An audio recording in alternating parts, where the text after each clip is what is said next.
नमस्कार, जय माँ भगवती जगदम्बा। आंगिरस ज्योतिष कार्यालय में आपका स्वागत है। आइए ज्योतिष सीखें।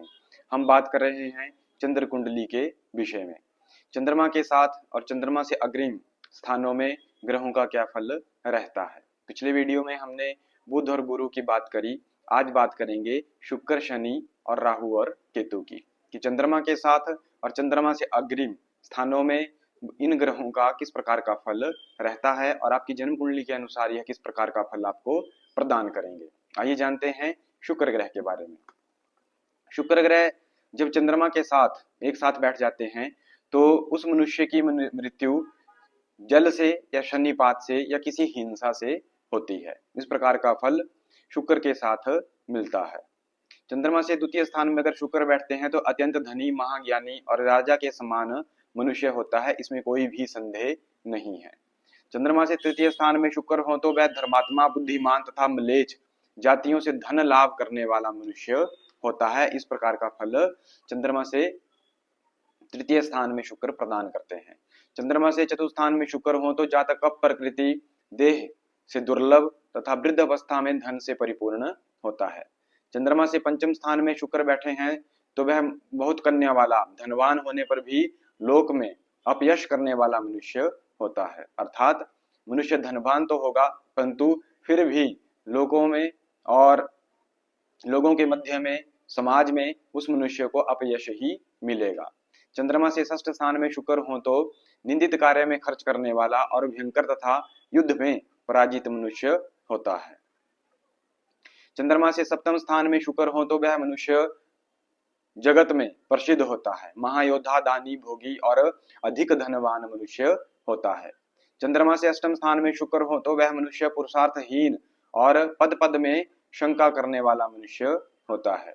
चंद्रमा से नवम स्थान में शुक्र हो तो उस मनुष्य के बहुत भाई होते हैं, बहुत मित्र होते हैं, बहुत बहनें होती हैं और बहुत अत्यधिक उसका परिवार वृद्धि में होता है। चंद्रमा से दसम स्थान में शुक्र हो तो उस मनुष्य को माता और पिता से सुख तथा दीर्घायु की प्राप्ति होती है। चंद्रमा से एकादश स्थान में शुक्र हो तो वह मनुष्य दीर्घायु तथा शत्रु तथा रोगों से वर्जित रहता है, उसे कभी भी शत्रु और रोग परेशान नहीं करते। यदि चंद्रमा से द्वादश स्थान में शुक्र, 12वें घर में शुक्र बैठे हों तो वह मनुष्य पर स्त्रीगामी, लंपट और ज्ञानहीन मनुष्य होता है। इस प्रकार का फल चंद्रमा के साथ शुक्र का द्वादश भावों में रहता है, परंतु यह फल तभी प्रकट होगा अगर शुक्र और चंद्र बलहीन होंगे या शुभ ग्रहों की दृष्टि से दूर होंगे। उनके ऊपर शुभ ग्रहों की दृष्टि नहीं होगी तो ही इस प्रकार का फल प्रकट होगा। अगर इस योग में शुभ ग्रह की दृष्टि पड़ जाती है और इस प्रकार का फल अगर प्रकट भी होता है तो वह किंचित मात्र ही प्रकट होगा, पूर्ण रूप से यह फल प्रकट नहीं होगा। अब बात करते हैं शनि ग्रह की। जिनके जन्म समय में चंद्रमा के साथ प्रथम स्थान में शनि बैठे हों वह रोग युक्त, धनहीन और बंधुहीन मनुष्य होता है। उसके रिश्तेदार और सगे संबंधी भी नहीं होते, अगर होंगे तो उसका साथ छोड़ देंगे। यदि चंद्रमा से द्वितीय स्थान में शनि हो तो उनकी माता को कष्ट होता है और वह बकरी के दूध से पाला जाता है। इसका अभिप्राय यह भी रह सकता है कि उसे अपनी माता का दूध प्राप्त नहीं होगा, वह अन्य किसी पशु के दूध से या अन्य किसी के दूध के से पाला पोसा जाएगा। इस प्रकार का फल रहता है। चंद्रमा से अगर तृतीय स्थान में शनि हो तो उस मनुष्य को अधिक कन्या होकर मर जाती है, उसकी स्त्री के गर्भपात बार बार हो जाते हैं। चंद्रमा से चतुर्थ स्थान में शनि हो तो वह महापुरुषार्थी और शत्रुओं को जीतने वाला मनुष्य होता है। चंद्रमा से पंचम स्थान में शनि हो तो वह मनुष्य स्त्री के बस में रहेगा तथा उसकी स्त्री श्याम वर्ण की हो सकती है और प्रिय वादिनी भी उसके लिए रहेगी। चंद्रमा से षष्ठ स्थान में शनि हो तो वह क्लेश भागी, कष्ट युक्त और अल्प आयु से मनुष्य युक्त होगा, कम आयु उसकी रहेगी। चंद्रमा से सप्तम स्थान में शनि हो तो धर्म करने वाला, दाता और बहुत स्त्री से विवाह करने वाला मनुष्य हो सकता है, अर्थात उस मनुष्य के 2 विवाह या 2 से अधिक विवाह हो सकते हैं।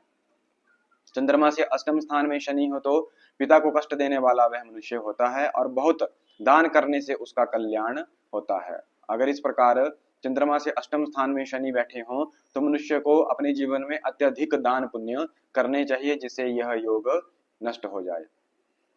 चंद्रमा से नवम स्थान में शनि हो तो शनि की दशा अंतरदशा आदि में उस मनुष्य के धर्म की हानि होती है। चंद्रमा से दसम स्थान में शनि हो तो राजा के तुल्य धनवान होकर भी वह मनुष्य कृपण हो जाता है। चंद्रमा से एकादश स्थान में शनि हो तो जातक पशु धन से युक्त दीर्घायु और सुख मनुष्य भोगता है। अर्थात चंद्रमा से एकादश स्थान में सर्व प्रकार से मनुष्य को शनि शुभ फल ही प्रदान करते हैं।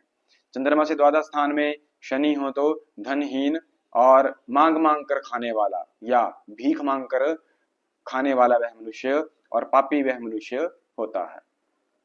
इस प्रकार चंद्रमा से द्वादश भावों में शनि का यह फल रहता है। शनि इस प्रकार का फल मनुष्य को प्रदान करते हैं। अब बात करते हैं राहु ग्रह की। प्रथमे दसवें धर्मे चंद्रादि यदि भवेत तमः बाल्यकाले सुखी च स्याद वृद्ध काले महाधनी। अर्थात चंद्रमा से प्रथम दसम और नवम स्थान में राहु हो तो बाल्य और यौवन अवस्था में सुखी तथा वृद्ध अवस्था में मनुष्य धनवान होगा। तृतीय एकादशे षष्ठे राहु चंद्राद भवेद यदि स जाता राजमंत्री व धन धान्य समाकुल। यदि चंद्रमा से तीसरे, छेवें या 11वें स्थान में राहु हो तो राजा या राजमंत्री तथा धन धान्य से परिपूर्ण मनुष्य होता है। चतुर्थे सप्तमे राहु चंद्रतो यदि जायते माता पिता तथा नारी तस्य कष्टेन स्युता। चंद्रमा से चौथे सातवें अगर राहु हो तो माता पिता एवं पत्नी को मनुष्य से कष्ट रहता है। चंद्रमा से द्वितीय में, अष्टम में और 12वें स्थान में राहु हो तो धन और जन से युक्त होकर भी मनुष्य कभी सुख पर प्राप्त नहीं कर पाता। अर्थात इस प्रकार अगर चंद्रमा से द्वितीय स्थान में, अष्टम भाव में और 12वें भाव में अगर राहु बैठे हों तो मनुष्य को कभी भी सुख प्राप्त नहीं होता। चंद्रमा से पंचम स्थान में राहु हो तो जल से मरने का भय रहता है और पद पद पर मनुष्य को हर समय अपने जीवन में आपत्तियों का सामना करना पड़ता है। राहु और केतु दोनों ग्रह छाया ग्रह हैं और तमोगुणी ग्रह प्रधान हैं और दोनों का फल समान ही समझना चाहिए। जो फल आपको अभी चंद्रमा से राहु का बतलाया वही फल केतु का भी समान रूप से रहेगा। अन्य ग्रंथों में भी इसी प्रकार का फल कहा गया है।